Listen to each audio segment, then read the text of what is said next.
If you're a churchgoer, you probably have seen your pastor's wife. You see her smiling.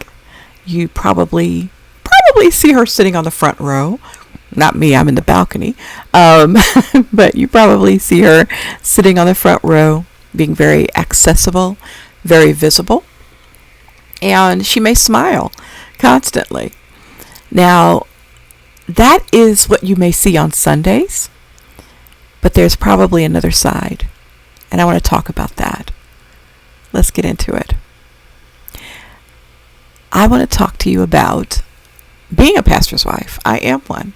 Have been for over 20 years.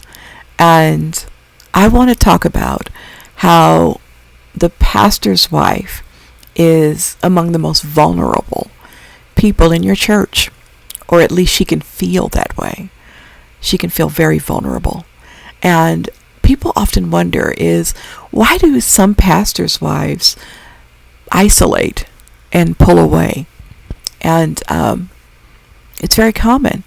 And because of that, they may get the reputation of being offstanding and mean and hateful and, offstanding or standoffish. But the truth of the matter is they might be guarding their heart. They really might be. And let's talk about why. When you're a pastor's wife, you might feel like you are always being watched. And I'm going to tell you the truth of the matter is you are. People are always looking at you and always looking to you. They want you to always do the right thing, look the right way, say the right thing. And it can be a struggle. And if you're a pastor's wife, I want to acknowledge that it's hard. It's hard always being watched and being held to some sort of a standard. And it's something that I want you to pray about, taking the pressure off yourself, because it's hard. You can't be all things to all people. You have to pick where you want to excel as a pastor's wife and what's important. And the way I like to think about it, and I've said to other pastors' wives, is 100 years from now, what do you want them to say about you? And whatever it is, whether it's she was an amazing wife, she loved pastor and stood by him, or she was an awesome mother, or oh my gosh, she was so busy in the church all the time there, or you might say she was so creative, oh my gosh, or she was so loving. Whatever it is, that's where you need to put your energy. And you have to choose, because you can't be it all to everybody. And for me, I chose, and I'm choosing. But my life season is changing, so it might change. But I'm choosing to focus on my husband and focus on my children. Now, my children have grown up. So that's what I'm saying. My life season is shifting. So I need to shift with it. So I'm going to be known as something else pretty soon. But I want it to be that Proverbs 30 woman where her children rise up and her husband rise up and say what? They call her blessed. And so I knew I needed to do that. I needed to sow most of my time and energy into my home. And that's what I chose. And I don't judge people who like the busyness of ministry life. No, if that's what God has called you to do, then that's what you do.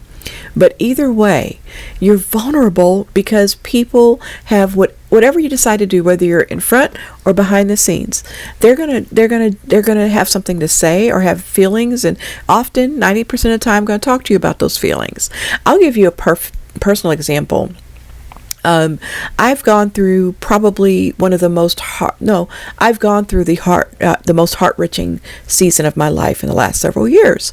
And the way I chose to deal with it was by comfort eating and cooking and food and things and eating all the time. And so now that I'm coming out of that season and healing, I have so much weight to lose that it's insane. I have never been so big as I am right now. My face is big. My neck is big. Everything is bigger than it used to be. Now, the truth of the matter is, I'm told I am beautiful every single day by my husband. And I know I'm beautiful and I feel beautiful. And if that offends you, I'm sorry. But I know I look good and I feel like I look good. But The truth of the matter is, there have been people through the years that felt like they should tell me something about my weight gain. They had no clue of the depths of depression I was in because of things going on in my life. They had no clue that I was grieving to the point where I was despairing of life, like Paul said in the Bible. They have no clue what I was going through. But people sometimes feel like with a pastor's wife, they can say just anything. And that's one of the reasons pastors' wives pull away. That's one of the reasons that pastors' wives are most vulnerable, because people feel that they have that access to the pastor's wife. Now, my temperament, which is not necessarily yours, is I cut that stuff in right in its tracks. And I remember somebody told me one time, Sister Terry, you sure got fat. I said, so have you. I got pictures of you as a size 6. You don't look like no 6 now. I mean, that's my temperament. It's not right or wrong. I set boundaries and let people know that I'm not a whipping boy. You can't just come beat me up. Not going to let you do that to me. And so that's my temperament. And some might say my weakness. So you have to set your boundaries the way God leads you. That might mean limiting access to you, which is probably a better way to do it than my way, which is my mouth. And God help me, He's working on me. But you might have to limit access to yourself so that people can't just say horrible things to you when they want to. And but this is why pastors' wives often pull away, and they are feeling vulnerable. And very often you have a husband who doesn't have your back. And I've seen your comments on my blog. I've talked to some of you when I would have live groups, and I know some husbands leave you hanging. They leave you hanging, so you have to protect yourself, but I'm not going to go into that any deeper. Just make sure you set boundaries, okay? But that's why women often pull away when they're pastors' wives. They feel watched, they feel judged, and they feel like there is just no room to just be themselves and to be who they are. And that wears on you. It really wears on you. And I'm not going to go into how I have a group of sisters, my ministers' wives, who give me life. How my church, 90% of it is positive, but I do have that 10% like everybody else that is judgmental and that gives me a little bit of a hard time, or tries to. But I just want to talk about the reality of it right now. So if you're one of my church members and you're watching this and you love me and you've been kind to me, I ain't talking to you. This ain't about you. I'm not talking about you. You've been wonderful. But there are those who will watch this just to judge me. And I don't care. Go ahead. Do what you got to do. But I will tell you, church hurt is real for everybody, but it's also real for pastors' wives. But pastors' wives don't always get to show it. They don't always get to express it. They don't always get to feel it. So it's hard. It's hard. And then especially if people criticize your husband. Now, again, I'm different. My cousin she told me one time when I was caring for my mother, she cared for hers, and I was just falling apart at something. And she said, Terry, don't try to do it like that. You're not built like me. Because I was trying to do what she did. And she's like, you're not built like me. And as a pastor's wife, some people ain't built like me. I'm pretty much a very vocal person. And I say what I need to say. But everybody doesn't feel empowered to do that. So their church hurt is so real and so raw and sometimes so reoccurrent. It happens over and over and over again. And it makes my heart, I want to cry thinking about that. Then there's the betrayal, where a pastor's wife can trust someone in the church and they betray them. They tell a secret or lie on them. Oh God, that's happened to me too. Where someone will tell you a lie about you, or say you did something you didn't do, or say something you didn't say.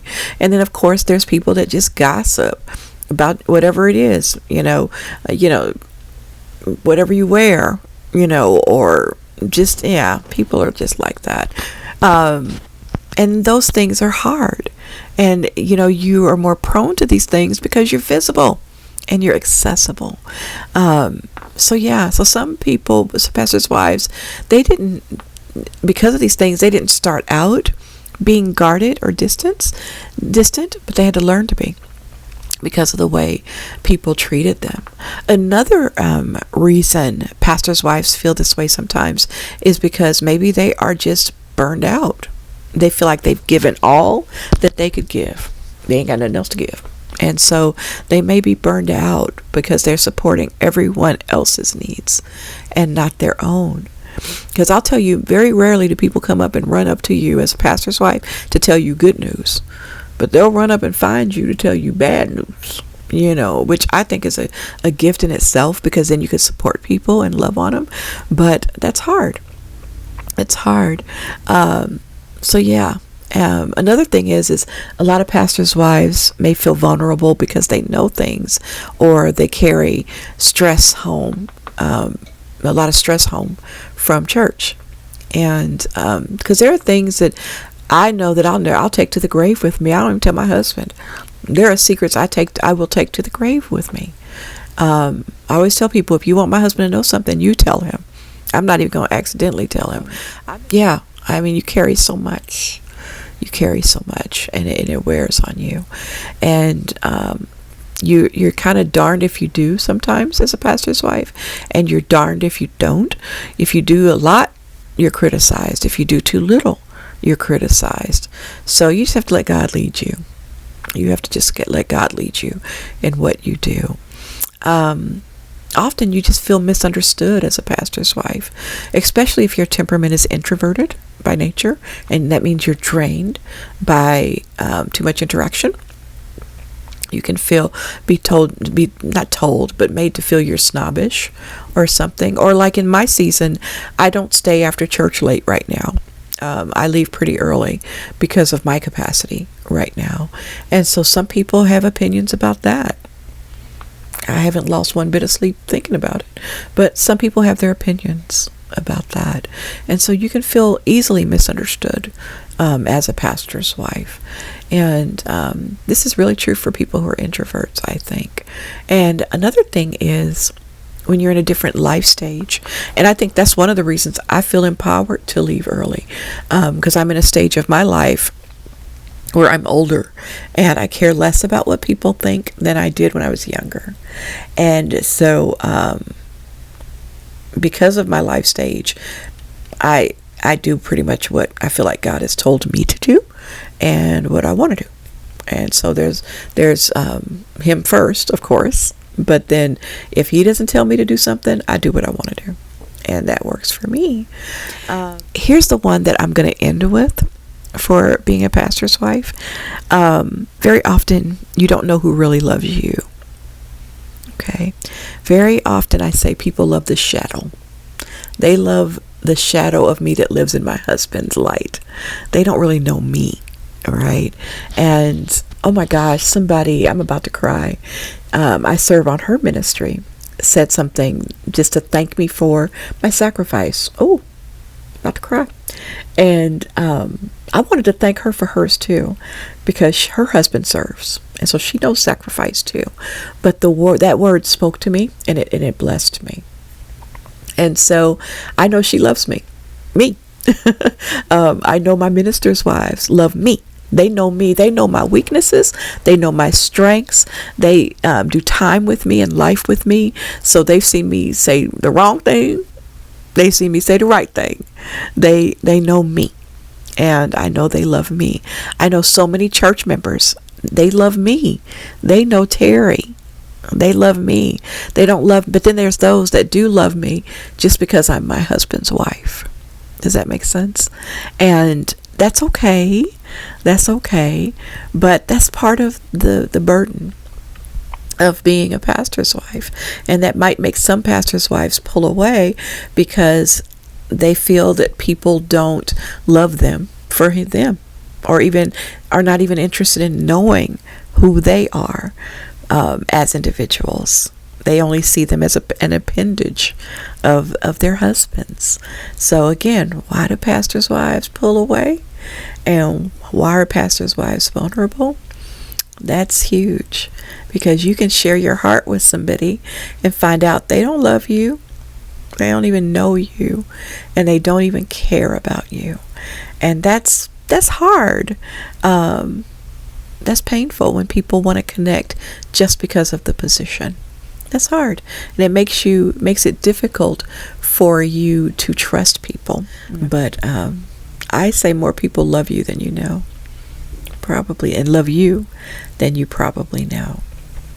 So yeah, because that could be a lonely feeling when you feel like people love your husband, but they don't love you. They just love you because you're in his shadow. That can be very hard.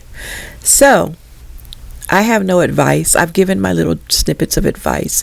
I wanted this video to raise awareness, and I wanted this video to validate the pastors' wives who will watch, to let them know that you're not alone in this. There are people that understand exactly what you're going through. And I've only scratched the surface on some of the things that you probably struggle with, but those are some of the reasons pastors' wives pull away. One that I didn't mention because it's getting long is that they do it to protect their peace. A lot of times they have to protect their peace, so they have to pull away to guard their peace. But have empathy towards your pastor's wife. You don't know what she's going through. You don't know the inner struggle. You only know what she projects. And get to know her as a person if you can. Get to know her. It may take time because of the reasons that I've said, but try to get to know her. Okay, just try. And she may be in a season like me where she leaves early because she's, her capacity cup is small. It's just big. But if not, just be patient and continue to reach out. And so if you're a pastor's wife, try not to isolate yourself, though, because you got a church family that God has given you to love you. And I bet you $1 again, more people love you than not. So you just have to focus on the ones that do love you. And just remember, too, as a person that supports a pastor's wife, that very often what looks like distance is really exhaustion. It could be grief, it could be hurt, or it could just be survival. It could be them protecting their mental health. So yeah, be kind. Tell me what you think in the comments. If you got something mean to say, don't do that. Please don't come with mean things and mean-spirited things, because I'm going to delete you anyway and block you. But if you have something meaningful to say, even if it's not 100% pleasant, but it's meaningful and contributing to this conversation, post it in the comments and share this with a pastor's wife. I want you to share this with somebody that you know that's a pastor's wife, or put it on Facebook, because a lot of times it's a lonely journey, and I want them to know that there's somebody out there that gets it. It'll help. So with that, I say God bless you. Thank you so much for watching, and I will catch you in the next video. Bye-bye.